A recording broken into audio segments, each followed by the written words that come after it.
আমি এখন কাঠবিড়ালিগুলোকে লিচুর ফল খাওয়াচ্ছি, মানে রস চিপে। তো দেখতে পাচ্ছেন আমার দুইটি কাঠবিড়ালি, এরা লিচুর জুস খাচ্ছে আর কি। তো আমি এটা ভরে নিয়েছি, এখন তারা খুব আনন্দ সহকারে খাচ্ছে।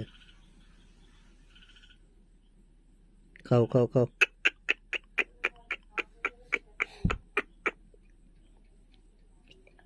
এই যে শেষ হয়ে গেছে, পুরোটা খাইছে, আরো খাওয়ার জন্য কিরকম করতেছে। তো এই দেখুন আরেকটা কি করতেছে। তা আমি আপাতত এদেরকে নিয়ে ভিডিও বানাবো সামনে অনেক। আপনারা আমার চ্যানেলটি সাবস্ক্রাইব করবেন এবং আমার সাথে থাকবেন। আশা করি এদের বিভিন্ন ধরনের দুষ্টামি আপনাদের সামনে ফুটিয়ে তুলব।